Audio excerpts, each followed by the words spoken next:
કેમ છો વિદ્યાર્થી મિત્રો? નમસ્કાર. આજે આપણે ધોરણ 8માં પ્રકરણ 7 વનસ્પતિઓ અને પ્રાણીઓનું સંરક્ષણ જોઈએ. તો વિદ્યાર્થી મિત્રો, આ પ્રકરણમાં વનસ્પતિ અને પ્રાણીઓનું સંરક્ષણ આપણે કઈ રીતે કરી શકીએ તેના વિશે ઘણી બધી માહિતી આપેલી છે. તો આપણે તેનો અભ્યાસ કરીએ.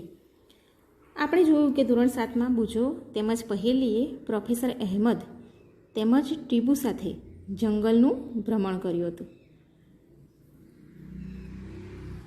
તે પોતાના સહાધ્યાયીઓ અને તેમના અનુભવો વહેંચવા માટે ખૂબ જ ઉત્સુક હતા. એટલે કે એમના જે બીજા વિદ્યાર્થી મિત્રો હતા એમની સાથે પોતાના અનુભવોને વહેંચવા માટે પહેલી અને બુજો ખૂબ જ ઉત્સુક હતા. અને એમની જેમ જ વર્ગના બીજા વિદ્યાર્થીઓ પણ પોતપોતાના અનુભવ બતાવવા માટે ઉત્સુક હતા. કારણ કે તેમાંથી કેટલાક ભરતપુર અભયારણ્ય ભ્રમણ કરવા ગયા હતા. બરાબર, કેટલાક વિદ્યાર્થીઓ ભરતપુરનું જે અભયારણ્ય છે ત્યાં ફરવા ગયા હતા. કેટલાકે કાંજીરંગા રાષ્ટ્રીય ઉદ્યાનની મુલાકાત લીધી હતી. તો કેટલાકે ગ્રેટ નિકોબાર બાયોસ્ફિયર રિઝર્વ અને વાઘ સંરક્ષિત વિસ્તાર વગેરે વિશે સાંભળ્યું હતું. તો બધા જ પોતપોતાના અનુભવોને શેર કરવા માટે ઉત્સુક હતા. તો વિદ્યાર્થી મિત્રો, રાષ્ટ્રીય ઉદ્યાન, વન્યજીવ અભયારણ્ય, જૈવ આરક્ષિત ક્ષેત્ર આ બધું બનાવવાનો ઉદ્દેશ શું છે? એ પહેલીના મનમાં પ્રશ્ન થાય છે કે આ બધું કેમ બનાવવામાં આવે છે? તો આપણે આગળ જોઈએ. વન નાબૂદી અને તેના કારણો. આપણી પૃથ્વી પર વિવિધ પ્રકારની વનસ્પતિઓ તેમજ પ્રાણીઓ જોવા મળે છે. તો તે માનવજાતિને ટકી રહેવા માટે તેમજ સારી રીતે રહેવા માટે આવશ્યક છે. એટલે કે જે પણ વનસ્પતિ અને પ્રાણીઓ જુદી જુદી જાતના જોવા મળે છે તે માનવજાતિને ટકી રહેવા માટે અને સારી રીતે રહેવા માટે જરૂરી છે.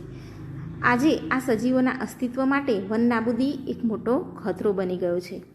તો વન નાબૂદી એટલે શું વિદ્યાર્થી મિત્રો?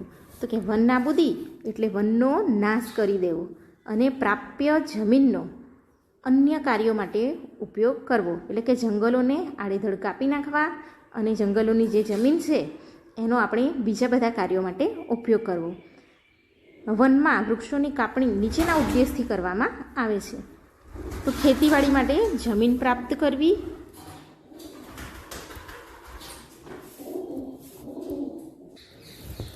ઘર તેમજ કારખાનાઓનું નિર્માણ કરવું, ફર્નિચર બનાવવા તથા લાકડાનો બળતણ તરીકે ઉપયોગ કરવા માટે પણ જંગલોને કાપી નાખવામાં આવે છે. આ રીતે જુદા જુદા કારણોથી જંગલોમાં વૃક્ષોની કાપણી કરવામાં આવે છે.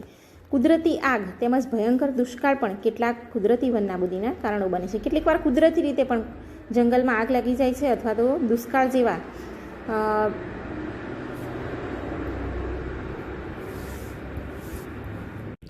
કુદરતી આપત્તિના કારણે પણ વન નાબૂદી થાય છે. તો વિદ્યાર્થી મિત્રો, વન નાબૂદીના પરિણામો જોઈએ. તો પહેલી તેમજ બુજોએ વન નાબૂદીના કારણોના પરિણામોને યાદ કરવાનો પ્રયાસ કર્યો. તેમને યાદ છે કે વન નાબૂદીથી પૃથ્વી પર તાપમાન તેમજ પ્રદૂષણના સ્તરમાં વધારો થાય છે. એટલે કે જ્યારે વન નાબૂદી કરવામાં આવે ત્યારે, એટલે કે જંગલોને આડેધડ કાપી નાખવામાં આવે ત્યારે પ્રદૂષણના સ્તરમાં વધારો થાય છે અને તાપમાન પણ ઊંચું જાય છે. તેનાથી વાતાવરણમાં કાર્બન ડાયોક્સાઇડના સ્તરમાં પણ વધારો થાય છે. ભૂમિય જળનો ઘટાડો થાય છે. તેનાથી ખ્યાલ આવે છે કે વન નાબૂદીથી પ્રાકૃતિક સંતુલન પર પણ પ્રભાવ પડે છે.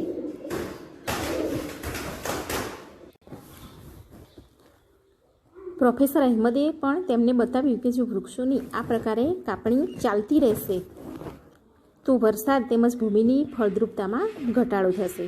તેનાથી વધુ પ્રમાણમાં પૂર તેમજ દુષ્કાળ જેવી કુદરતી આફતોની સંભાવના પણ વધી જાય છે. તો વિદ્યાર્થી મિત્રો, યાદ રાખો કે વનસ્પતિને પ્રકાશ સંશ્લેષણ માટે કોની જરૂર પડે છે? તો કે કાર્બન ડાયોક્સાઇડ વાયુની જરૂર પડે છે.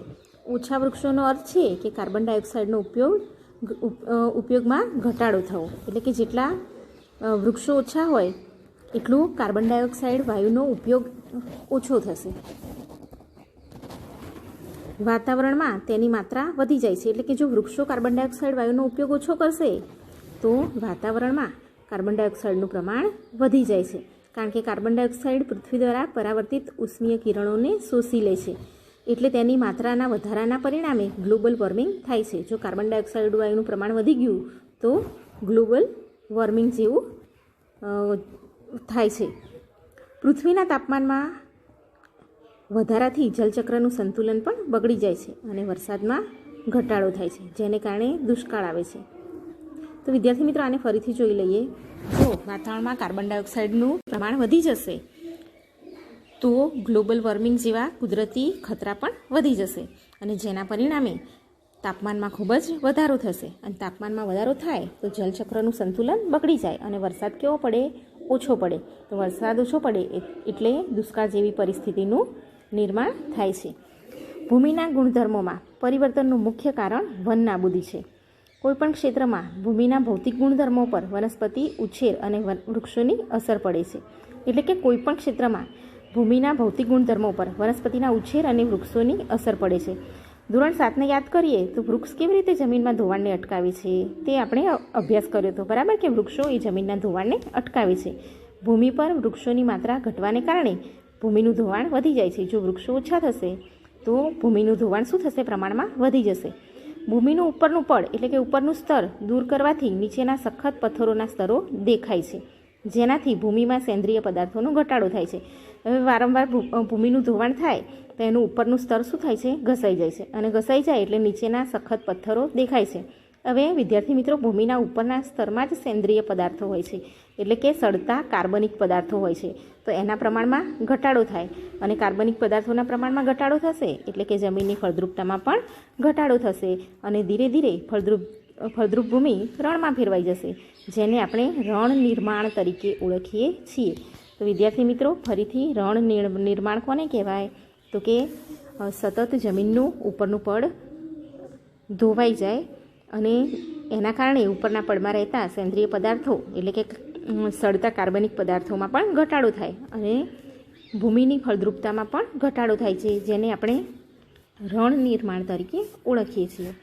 તો વન નાબૂદીના કારણે ભૂમિની જલ સંગ્રહ ક્ષમતામાં પણ ઘટાડો થાય છે, એટલે કે જમીનની પાણીને પકડી રાખવાની ક્ષમતા, જેને આપણે જલ સંગ્રહ ક્ષમતા કહીએ, એમાં પણ ઘટાડો થાય છે. તથા ભૂમિના ઉપરના પડની મારફતે નીચેના સ્તરોમાં પાણી પ્રવેશવાની ક્રિયામાં અસર ઊભી થાય છે, જેના પરિણામ સ્વરૂપે પૂર આવે છે. તો ભૂમિના અન્ય ગુણધર્મો જેવા કે પોષક તત્વો, બંધારણ વગેરે પર વન નાબૂદીની અસર થાય છે. આપણે ધોરણ 7માં અભ્યાસ કર્યો કે વનમાંથી આપણને અનેક ઉત્પાદનો પ્રાપ્ત થાય છે, બરાબર? વનમાંથી એટલે કે જંગલમાંથી આપણને ઘણા બધા ઉત્પાદનો પ્રાપ્ત થાય છે. તે ઉત્પાદનોની યાદી બનાવો. જો આપણે વૃક્ષોને સતત કાપતા રહીશું તો શું આ ઉત્પાદનોની તંગીનો સામનો કરવો પડશે? તો કે હા, એકદમ વ્યાજબી વાત છે કે જો આપણે જંગલોને આ જ રીતે સતત કાપતા રહીશું તો જંગલમાંથી મળતા પદાર્થો મળવાનું આપણને બંધ થઈ જશે અને એની તંગીનો આપણે સામનો કરવો પડશે. તો હવે જોઈએ આપણે વન તેમજ વન્યજીવનનું સંરક્ષણ.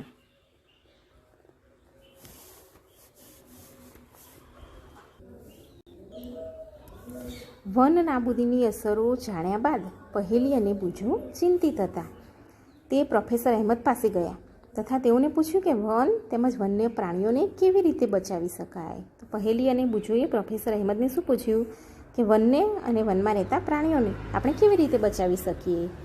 પ્રોફેસર અહેમદે પહેલી બુજો તેમજ તેમના સહાધ્યાયીઓ માટે જૈવાવરણ સુરક્ષિત ક્ષેત્રની મુલાકાત માટેનું આયોજન કર્યું. તેના માટે તેઓએ પંચમઢી જૈવાવરણ સુરક્ષિત ક્ષેત્રની પસંદગી કરી. એમણે મુલાકાત માટે કયું સ્થળ પસંદ કર્યું? તો કે પંચમઢી જૈવાવરણ સુરક્ષિત ક્ષેત્ર. તે જાણતા હતા કે આ ક્ષેત્રની વનસ્પતિઓ અને પ્રાણીઓ ઉપરી હિમાલયની શૃંખલાઓ તેમજ નીચાણવાળા પશ્ચિમ ઘાટ વિસ્તારના પ્રાણીઓ અને વનસ્પતિઓને સમાન છે. પ્રોફેસર અહેમદને વિશ્વાસ હતો કે આ ક્ષેત્રની જૈવ વિવિધતા આગવી છે. તેઓએ વન કર્મચારી શ્રી માધવજીને જૈવાવરણ સંરક્ષિત ક્ષેત્રમાં વિદ્યાર્થીઓનું માર્ગદર્શન કરવાનો અનુરોધ કર્યો. તેઓએ જણાવ્યું કે જૈવિક મહત્ત્વ ધરાવતા ક્ષેત્રનું સંરક્ષણ એટલે કે બચાવ એ આપણી રાષ્ટ્રીય પરંપરાનો એક ભાગ છે. તો માધવજીએ વિદ્યાર્થીઓને એવું સમજાવ્યું કે આપણા વ્યક્તિગત પ્રયત્નો તેમજ સમાજના પ્રયત્નોથી વિશેષ સરકારી સંસ્થાઓ પણ વન તેમજ વન્ય પ્રાણીઓના રક્ષણ માટે કાર્યરત છે. માધવજીએ વિદ્યાર્થીઓને શું સમજાવ્યું કે આપણે વ્યક્તિગત રીતે પ્રયત્નો કરતા હોય તે સિવાય સમાજ પણ પ્રયત્નો કરતો હોય છે અને તે સિવાય સરકારી સંસ્થાઓ પણ આ વન અને વન્ય પ્રાણીઓના રક્ષણ માટે કાર્યરત છે. સરકાર તેઓની સુરક્ષા અને સંરક્ષણ હેતુ માટે નિયમ, પદ્ધતિઓ અને યોજનાઓ બનાવે છે. બરાબર, સરકાર જુદી જુદી યોજનાઓ બનાવે છે અને જુદા જુદા નિયમ અને પદ્ધતિઓને અનુસરે છે વન્ય પ્રાણીઓની સુરક્ષા અને સંરક્ષણ માટે. વન્ય પ્રાણી અભયારણ્ય, રાષ્ટ્રીય ઉદ્યાન, જૈવાવરણ સુરક્ષિત ક્ષેત્ર વગેરે વનસ્પતિઓ અને પ્રાણીઓ માટે સંરક્ષિત તેમજ સુરક્ષિત ક્ષેત્ર છે. બરાબર, તો વનસ્પતિ અને પ્રાણીઓ માટે જે સંરક્ષિત કરવામાં આવેલું ક્ષેત્ર છે, જે એમના માટે સુરક્ષિત રાખવામાં આવેલું ક્ષેત્ર છે, તેને વન્ય પ્રાણી અભયારણ્ય, રાષ્ટ્રીય ઉદ્યાન, જૈવાવરણ સુરક્ષિત ક્ષેત્ર વગેરે તરીકે આપણે ઓળખીએ છીએ. વનસ્પતિઓ અને પ્રાણીઓ અને તેમના નિવાસોને સંરક્ષણ માટે તેમને સુરક્ષિત ક્ષેત્ર જાહેર કરવામાં આવેલ છે, જેને અભયારણ્ય, રાષ્ટ્રીય ઉદ્યાન અને જૈવાવરણ આરક્ષિત વિસ્તાર તરીકે ઓળખીએ છીએ. તો વૃક્ષારોપણ, ખેતી, ચરવું, વૃક્ષોની કાપણી, શિકાર કરવો, ચામડું પ્રાપ્ત કરવા માટે શિકાર કરવો વગેરે બધી પ્રવૃત્તિઓ આ ક્ષેત્રમાં શું હોય છે? પ્રતિબંધિત હોય છે. તો વિદ્યાર્થી મિત્રો, અભયારણ્ય કોને કહેવાય? તો કે અભયારણ્ય એટલે એવો વિસ્તાર જ્યાં પ્રાણીઓ તેમજ તેના નિવાસ કોઈ પણ પ્રકારના ખલેલથી સુરક્ષિત હોય. એટલે કે પ્રાણીઓને જે નિવાસ છે ત્યાં કોઈ પણ પ્રકારની મનુષ્યોની ખલેલ હોતી નથી. રાષ્ટ્રીય ઉદ્યાન કોને કહેવાય? તો રાષ્ટ્રીય ઉદ્યાન એટલે વન્ય પ્રાણીઓ માટે આરક્ષિત ક્ષેત્ર, વન્ય પ્રાણીઓ માટે આરક્ષિત કરેલું ક્ષેત્ર જ્યાં તે સ્વતંત્ર રૂપે નિવાસ તેમજ પ્રાકૃતિક સંસાધનોનો ઉપયોગ કરી શકે છે. એટલે કે ત્યાં વન્ય પ્રાણીઓ સ્વતંત્ર રીતે રહી શકે છે અને વનના બધા સંસાધનોનો ઉપયોગ કરી શકે છે. અને જૈવાવરણ આરક્ષિત વિસ્તાર એટલે વન્ય સજીવો, વનસ્પતિઓ તેમજ પ્રાણીઓ અને તે વિસ્તારના આદિવાસીઓને પારંપરિક રીતે જીવન પર્યાય હેતુ માટે વિશાળ સુરક્ષિત વિસ્તાર એટલે કે વિશાળ સુરક્ષિત ક્ષેત્ર જે એરિયા છે એને આપણે જૈવાવરણ આરક્ષિત વિસ્તાર તરીકે ઓળખીએ છીએ. પ્રવૃત્તિ 7.3માં વિદ્યાર્થી મિત્રો, તમારે તમારા જિલ્લા, રાજ્ય તેમજ દેશના રાષ્ટ્રીય ઉદ્યાનો, વન્ય પ્રાણી અભયારણ્યો તેમજ જૈવાવરણ સુરક્ષિત પ્રદેશોની સંખ્યા શોધવાની છે અને કોષ્ટક 7.1માં પૂરવાની છે. આ ક્ષેત્રો તમારા રાજ્ય તેમજ ભારતના રેખાચિત્રમાં નકશો લાવીને દર્શાવવાના છે. તો વિદ્યાર્થી મિત્રો, સંરક્ષણ માટે સુરક્ષિત વિસ્તાર જેને આપણે રાષ્ટ્રીય ઉદ્યાન, વન્ય પ્રાણી અભયારણ્ય અને જૈવાવરણ આરક્ષિત વિસ્તારમાં વહેંચીએ છીએ. તો તમારે કોઠો 7.1 પૂરવાનો છે. દાખલા તરીકે મારા જિલ્લામાં આપણે કચ્છ જિલ્લો લઈ લઈએ. તો કચ્છ જિલ્લામાં આવેલ રાષ્ટ્રીય ઉદ્યાન એક પણ નથી. વન્ય પ્રાણી અભયારણ્ય એમાં કચ્છમાં ઘોડખરનું પ્રાણી અભયારણ્ય આવેલું છે. બરાબર, અને જૈવાવરણ આરક્ષિત વિસ્તાર કચ્છ જિલ્લામાં જે આખું કચ્છનું રણ છે, કચ્છનું રણ એને જૈવાવરણ આરક્ષિત વિસ્તાર તરીકે ઓળખવામાં આવે છે. પછી મારા રાજ્યમાં એટલે આપણે ગુજરાતની વાત કરીએ તો સૌથી ફેમસ રાષ્ટ્રીય ઉદ્યાન આપણને બધાને ખબર છે. કયું છે ભાઈ? Gir forest national park. પછી વન્ય પ્રાણી અભયારણ્ય લખવાનું છે. તેમાં કોઈ પણ લખી શકો તમે. કચ્છનું ઘોરાડ અભયારણ્ય અથવા તો નારાયણ સરોવર પક્ષી અભયારણ્ય લખી શકીએ. ત્યાર પછી મારા રાજ્યમાં જૈવ આરક્ષિત વિસ્તાર, તો એમાં પણ આપણે કચ્છનું રણ લખી શકીએ, જે ગુજરાતમાં જૈવ આરક્ષિત વિસ્તાર છે. મારા દેશમાં એટલે કે આપણા ભારતમાં રાષ્ટ્રીય ઉદ્યાન ઘણા બધા છે, પણ આપણે કોઈ પણ એક લખી દઈએ તો ભાવનગરનું બ્લેકબગ નેશનલ પાર્ક. ત્યારબાદ વન્ય પ્રાણી અભયારણ્યમાં બનાસકાંઠામાં આવેલું જેસોર અથવા તો બાલારામ તમે કોઈ પણ લખી શકો. અને ભારતમાં આવેલું જૈવાવરણ આરક્ષિત વિસ્તારમાં આપણે સુંદરવન જે પશ્ચિમ બંગાળમાં આવેલું છે એ આખો એરિયા જૈવાવરણ આરક્ષિત વિસ્તાર એટલે કે બાયોસ્ફિયર રિઝર્વ તરીકે ઓળખાય છે. જૈવ આરક્ષણ વિસ્તાર. પ્રોફેસર અહેમદ તેમજ માધવજીની સાથે વિદ્યાર્થીઓએ જૈવ આરક્ષણ વિસ્તારમાં પ્રવેશ કર્યો. માધવજીએ સમજાવ્યું કે જૈવ વિસ્તારના રક્ષણ માટે જૈવ આરક્ષણ વિસ્તાર બનાવવામાં આવ્યા છે. કેમ બનાવવામાં આવ્યા છે? તો કે જૈવ વિસ્તાર જે છે એના રક્ષણ માટે. જેમ કે તમે જાણો છો કે જૈવ વિવિધતા એટલે કે કોઈપણ ક્ષેત્રમાં જોવા મળતી બધી જ વનસ્પતિઓ, પ્રાણીઓ અને સૂક્ષ્મજીવોની વિભિન્ન પ્રજાતિઓ, કોઈપણ ક્ષેત્રનો જૈવ આરક્ષિત વિસ્તાર તે ક્ષેત્રની જૈવ વિવિધતા તેમજ સંસ્કૃતિને જાળવી રાખવામાં સહાયક હોય છે. તો જૈવ આરક્ષણ વિસ્તાર એ શું હોય છે? તો કે એ વિસ્તારમાં જોવા મળતી વનસ્પતિ, પ્રાણીઓ અને સૂક્ષ્મજીવોની જુદી જુદી પ્રજાતિઓ છે. અને એ સિવાય એ ક્ષેત્રની જે વિવિધતા છે એટલે કે એની સંસ્કૃતિ છે એને જાળવી રાખવા માટે આરક્ષિત કરવામાં આવેલા વિસ્તારને જૈવાવરણ આરક્ષિત વિસ્તાર તરીકે ઓળખવામાં આવે છે. પંચમઢી જૈવાવરણ આરક્ષિત વિસ્તારમાં સાતપુડા નામનો એક રાષ્ટ્રીય ઉદ્યાન અને બોરી તેમજ પંચમઢી નામના 2 વન્ય પ્રાણી અભયારણ્ય આવેલા છે. તો વિદ્યાર્થી મિત્રો, તમે અહીંયા આકૃતિમાં પંચમઢી જૈવાવરણ આરક્ષિત વિસ્તાર જોઈ શકો છો. બરાબર છે? તો એમાં સાતપુડા નામનો રાષ્ટ્રીય ઉદ્યાન આવેલો છે. બરાબર છે? અને બોરી તેમજ પંચમઢી નામના 2 વન્ય પ્રાણી અભયારણ્ય પણ એમાં જ આવેલા છે. તો વિદ્યાર્થી મિત્રો, હવે આપણે જોઈએ વનસ્પતિ સૃષ્ટિ અને પ્રાણી સૃષ્ટિ. બાળકોએ ભ્રમણ કરતી વખતે જૈવાવરણ આરક્ષિત વિસ્તારની લીલોતરીની પ્રશંસા કરી, એટલે કે ત્યાં ખૂબ જ લીલોતરી જોવા મળતી હતી. તેઓ ઊંચા ઊંચા સાગના વૃક્ષો તેમજ વન્ય પ્રાણીઓને જોઈને ખુશ થઈ ગયા. પહેલી અચાનક એક સસલું જોયું અને તેને પકડવા માટે પ્રયાસ કર્યો. બરાબર છે? આવી જગ્યાએ આપણને સસલું ને એવા પ્રાણીઓ જોવા મળે તો પહેલીની નજર સસલા પર ગઈ અને એને પકડવા માટે તેની પાછળ દોડી.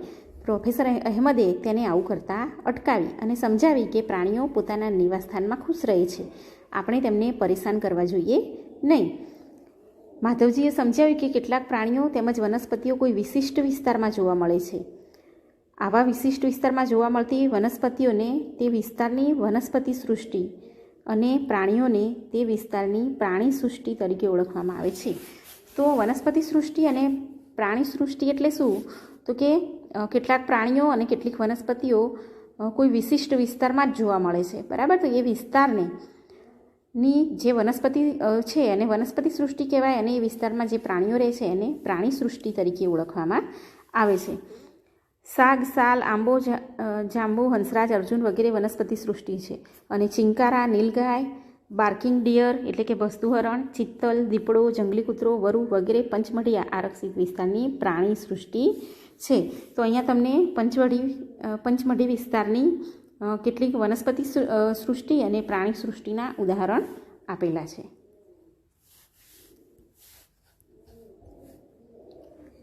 વિદ્યાર્થી મિત્રો, પ્રવૃત્તિ 7.5માં તમારે તમારા વિસ્તારની આજુબાજુ જે વનસ્પતિ સૃષ્ટિ અને પ્રાણી સૃષ્ટિ જોવા મળે છે એને ઓળખી અને એની યાદી બનાવવાનો પ્રયત્ન કરવાનો છે.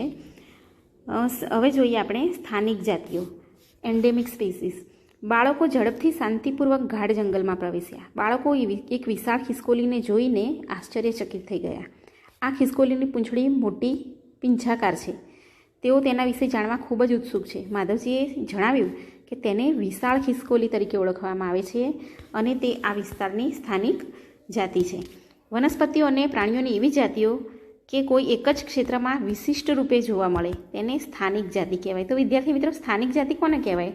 તો કે વનસ્પતિઓ અને પ્રાણીઓની એવી જાતિઓ કે જે કોઈ એક જ ક્ષેત્રમાં વિશિષ્ટ રૂપે જોવા મળતી હોય એને આપણે સ્થાનિક જાતિ તરીકે ઓળખીએ છીએ.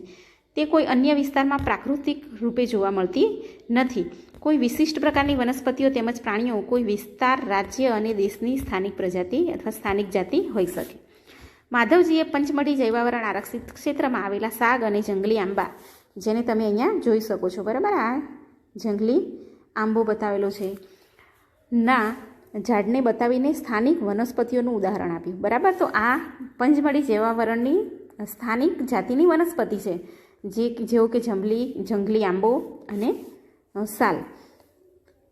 બાયસન એટલે કે જંગલી બળદ, ભારતીય વિશાળ ખિસકોલી જે આપણે આકૃતિમાં જોઈ શકીએ છીએ, અને ઉડતી ખિસકોલી આ વિસ્તારના સ્થાનિક પ્રાણીઓ છે. પ્રોફેસર અહેમદે જણાવ્યું કે તેમના નિવાસ એટલે કે રહેઠાણનો નાશ થવાથી અને વસ્તી વધારાથી અને ત્યાં નવી જાતિઓને લાવવાથી સ્થાનિક જાતિના કુદરતી નિવાસ અને તેમના અસ્તિત્વને પણ જોખમ થઈ શકે છે. તો જાતિ એ સજીવોની વસ્તીનો એવો સમૂહ છે કે જે એકબીજા સાથે આંતરપ્રજનન કરવા માટે સક્ષમ હોય છે. તેનો અર્થ એ છે કે એક જાતિના સભ્યો અન્ય જાતિઓ સિવાય માત્ર પોતાની જાતિના સભ્યો સાથે જ પ્રજનનક્ષમ સંતતિનું નિર્માણ કરી શકે છે. એક જ જાતિના સભ્યો સામાન્ય લક્ષણો ધરાવતા હોય છે. હવે પ્રવૃત્તિ 7.6માં તમે જે વિસ્તારમાં વસવાટ કરો છો તે વિસ્તારની સ્થાનિક વનસ્પતિ અને પ્રાણીઓ વિશે જાણકારી મેળવવાની છે. તો વિદ્યાર્થી મિત્રો, આપણે જૈવ આરક્ષણ વિસ્તાર જોયું. હવે વન્ય પ્રાણી અભયારણ્ય વિશે માહિતી મેળવીએ. તો પહેલી એક બોર્ડ જોયું જેની ઉપર પંચમઢી વન્ય પ્રાણી અભયારણ્ય એવું લખેલું હતું. પ્રોફેસર અહેમદે જણાવ્યું કે આરક્ષિત જંગલોની જેમ કેટલાક એવા વિસ્તાર છે જ્યાં વન્ય પ્રાણીઓ સુરક્ષિત તેમજ સંરક્ષિત રહે છે. તેને વન્ય પ્રાણી અભયારણ્ય તરીકે ઓળખવામાં આવે છે. માધવજી આગળ એ પણ કહ્યું કે અભયારણ્ય એ જગ્યા છે જ્યાં પ્રાણીઓનો શિકાર કરવો અને તેમને પકડવા માટે સંપૂર્ણ પ્રતિબંધ હોય છે. એટલે કે આપણે એવા વિસ્તારમાં પ્રાણીઓનો શિકાર કરી શકતા નથી અને તેમને પકડી પણ શકતા નથી. કેટલાક મહત્વપૂર્ણ સંકટમાં મુકાયેલા જંગલી પ્રાણીઓ જેવા કે કાળું હરણ, શ્વેત આંખોવાળું હરણ, હાથી, સોનેરી બિલાડી, ગુલાબી શીર્ષવાળું બતક, ઘડિયાળ, કાદવમાં રહેતો મગર, અજગર, ગેંડા વગેરે આપણા વન્ય પ્રાણી અભયારણ્યોમાં સુરક્ષિત તેમજ સંરક્ષિત છે. ભારતીય અભયારણ્યોમાં આગવા વિસ્તારો, મોટા સપાટ જંગલો, પહાડી જંગલો તથા મોટી નદીઓના મુખ ત્રિકોણ પ્રદેશની જાડીવાળી જમીન અથવા તો ઝાડીઓ છે. એ અફસોસની વાત છે કે સંરક્ષિત જંગલો પણ વન્ય પ્રાણીઓ માટે સુરક્ષિત નથી. જો વિદ્યાર્થી મિત્રો, સંરક્ષિત જંગલો જે સંરક્ષિત કરેલા છે એ પણ વન્ય પ્રાણીઓ માટે સુરક્ષિત નથી, કારણ કે તેની આસપાસના ક્ષેત્રમાં રહેવાવાળા લોકો જે સ્થાનિક લોકો છે એઓ એ જંગલોનો અતિ ઉપયોગ કરી અને તેમને નષ્ટ કરે છે. બાળકોને તેમની પ્રાણી સંગ્રહાલયની મુલાકાત યાદ કરાવવામાં આવે છે. તેઓ યાદ કરે છે કે પ્રાણી સંગ્રહાલય પણ એવું સ્થાન છે કે જ્યાં પ્રાણીઓને રક્ષણ મળે છે. પ્રવૃત્તિ 7.7માં નજીકના પ્રાણી સંગ્રહાલયની મુલાકાત કરી અને ત્યાંના પ્રાણીઓને કઈ પરિસ્થિતિમાં રાખવામાં આવે છે તેનું અવલોકન કરો અને તે પ્રાણીઓના જીવન માટે યોગ્ય છે. શું પ્રાણીઓ કુદરતી નિવાસસ્થાન કરતાં કૃત્રિમ નિવાસસ્થાનમાં રહી શકે છે? તમારા મત મુજબ પ્રાણીઓ તેના કુદરતી નિવાસસ્થાનમાં આરામથી વસવાટ કરી શકે છે કે પ્રાણી ઉદ્યાનમાં? વિદ્યાર્થી મિત્રો, આ વિચારવાનો વિષય છે, બરાબર. આપણે જાતે વિચારી અને કહેવાનું છે કે જે વન્ય પ્રાણીઓ છે એ પ્રાણી સંગ્રહાલયમાં વધારે વ્યવસ્થિત રીતે રહી શકે છે કે પછી એમના કુદરતી આવાસમાં. હવે આપણે જોઈએ રાષ્ટ્રીય ઉદ્યાન, નેશનલ પાર્ક. તો રોડની સાઈડ પર એક બોર્ડ લગાવેલું હતું જેના પર લખ્યું હતું કે સાતપુડા રાષ્ટ્રીય ઉદ્યાન. બાળકો હવે ત્યાં જવા માટે ઉત્સુક હતા. માધવજીએ તેમને જણાવ્યું કે આ વિશાળ આરક્ષિત ક્ષેત્ર છે તથા પર્યાવરણના સંપૂર્ણ નિવસન તંત્રનું સંરક્ષણ કરવા માટે પર્યાપ્ત છે. તેને રાષ્ટ્રીય ઉદ્યાન તરીકે ઓળખવામાં આવે છે. બરોબર છે. શું છે? વિશાળ આરક્ષિત ક્ષેત્ર જ્યાં પર્યાવરણના સંપૂર્ણ નિવસન તંત્રનું સંરક્ષણ કરવા માટે એ આરક્ષિત ક્ષેત્ર એટલે કે વિસ્તાર પર્યાપ્ત હોય છે તેને રાષ્ટ્રીય ઉદ્યાન તરીકે ઓળખવામાં આવે છે. તે વનસ્પતિ જાતિ, પ્રાણીજાત, ભૂમિ વિસ્તાર તથા ઐતિહાસિક વસ્તુઓનું સંરક્ષણ કરે છે. બરાબર. તો રાષ્ટ્રીય ઉદ્યાન કોનું સંરક્ષણ કરે છે? તો વનસ્પતિ જાત, પ્રાણીજાત, ભૂમિનો વિસ્તાર અને ઐતિહાસિક વસ્તુઓનું સંરક્ષણ કરે છે. સાતપુડા રાષ્ટ્રીય ઉદ્યાન ભારતનું પ્રથમ આરક્ષિત જંગલ છે. આ જંગલમાં ઉચ્ચ પ્રકારના શાક જોવા મળે છે. સાતપુડા રાષ્ટ્રીય ઉદ્યાનમાં ખડકોના આશ્રય પણ આવેલા છે, એટલે કે ગુફાઓ. તે આ જંગલોમાં મનુષ્યની ગતિવિધિઓની પ્રાગૈતિહાસિક સાબિતી છે. તે આપણને આદિમ માનવના જીવન વિશે પણ ખ્યાલ આપે છે. ક્યાં? સાતપુડા રાષ્ટ્રીય ઉદ્યાનમાં. પથ્થરોની આ ગુફાઓમાં ચિત્રકામ પણ જોવા મળે છે. પંચમઢી જૈવાવરણ સુરક્ષિત વિસ્તારમાં 55 ગુફાઓની ઓળખ થઈ ચૂકી છે. આ કલાકૃતિઓમાં પ્રાણીઓ તેમજ મનુષ્ય લડતા, શિકાર કરતા, નૃત્ય તેમજ વાદ્યયંત્રો વગાડતા દર્શાવવામાં આવ્યા છે. આજે પણ અનેક આદિવાસી જંગલોની અંદર જ રહેતા હોય છે. બાળકો જેવા આગળ વધ્યા તેઓને એક બોર્ડ જોવા મળ્યું જેના પર લખેલું હતું સાતપુડા વાઘ આરક્ષિત વિસ્તાર. માધવજી જણાવે છે કે આપણી સરકારે વાઘના સંરક્ષણ માટે પ્રોજેક્ટ ટાઈગર અમલમાં મૂક્યો છે. આ પ્રોજેક્ટનો ઉદ્દેશ આપણા દેશમાં વાઘના જીવન અને વાઘની વસ્તીની જાળવણી કરવાનું છે. તો વિદ્યાર્થી મિત્રો, જે સાતપુડા વાઘ આરક્ષિત વિસ્તાર છે, બરાબર, એમાં આપણી સરકારે વાઘના સંરક્ષણ માટે પ્રોજેક્ટ ટાઈગર અમલમાં મૂકેલો છે. બરાબર, પ્રોજેક્ટ ટાઈગરમાં નામનો પ્રોજેક્ટ છે. તો એ પ્રોજેક્ટનો ઉદ્દેશ એવો છે કે તે વાઘના જીવન અને વાઘની વસ્તીની જાળવણી કરી શકે. વાઘ એ એવી જાતિઓમાંની એક છે જે ધીરે ધીરે જંગલોમાંથી નાશ પામી રહી છે. સાતપુડા આરક્ષિત ક્ષેત્રમાં વાઘોની સંખ્યામાં વધારો થઈ રહ્યો છે, એટલે કે તે સંરક્ષણનું આગવું ઉદાહરણ છે. કોઈક સમયે સિંહ, હાથી, જંગલી ભેંસ તથા સાબર પણ સાતપુડા રાષ્ટ્રીય ઉદ્યાનમાં જોવા મળતા હતા. એવા પ્રાણીઓ કે જેની સંખ્યા એક નિર્ધારિત સીમાથી ઓછી થઈ જાય અને તે લુપ્ત થઈ શકે છે, તેવા પ્રાણીઓને નાશપ્રાય જાતિ તરીકે ઓળખવામાં આવે છે. તો વિદ્યાર્થી મિત્રો, નાશપ્રાય જાતિ એટલે કે એવા પ્રાણીઓ જેની સંખ્યા અમુક નિર્ધારિત સીમાથી કેવી થઈ જાય, ઓછી થઈ જાય અને તે લુપ્ત થઈ શકે તેવું આપણને લાગે અથવા લુપ્ત થઈ શકે તેવી સંભાવના છે, તેવા પ્રાણીઓની જાતિ છે તેને નાશપ્રાય જાતિ તરીકે ઓળખવામાં આવે છે. બુજોએ ડાયનાસોરના વિષયમાં યાદ દેવડાવ્યું કે જે લાખો વર્ષો પૂર્વે લુપ્ત થઈ ગયા. કેટલાક સજીવોના કુદરતી નિવાસમાં ખલેલ ઊભી થવાથી તેના અસ્તિત્વ માટે ખતરો ઊભો થાય છે. માધવજીએ પહેલીને જણાવ્યું કે નાના પ્રાણીઓને મોટા પ્રાણીઓ કરતાં લુપ્ત થવાનો ભય ઘણો વધારે છે. એટલે કે નાના પ્રાણીઓને લુપ્ત થવાનો ભય કેવો હોય છે? વધારે હોય છે. ક્યારેક આપણે સાપ, દેડકા, ગરોળી, ચામાચીડિયા અને ઘુવડને નિર્દયતાથી મારી નાખીએ છીએ અને નિવસન તંત્રમાં તેમના મહત્ત્વ વિશે જરા પણ વિચારતા નથી. તેઓને મારીને આપણે આપણી જાતને નુકસાન પહોંચાડીએ છીએ. વાસ્તવમાં તો આપણે આવા નાના નાના પ્રાણીઓને મારી અને આપણી જાતને જ નુકસાન પહોંચાડીએ છીએ. ભલે તે કદમાં નાના હોય, પરંતુ નિવસન તંત્રમાં તેઓના યોગદાનને નજરઅંદાજ ન કરી શકાય. બરાબર, એટલે કે એમનું જે યોગદાન છે તેને આપણે નજરઅંદાજ કરી શકીએ નહીં. તે આહારજાળ અને આહાર શૃંખલાનો ભાગ છે. એટલે કે નાનામાં નાનું પ્રાણી પણ આહારજાળ અને આહાર શૃંખલાનો ભાગ છે, જેના વિશે તમે ધોરણ 7માં અભ્યાસ કરી ચૂક્યા છો.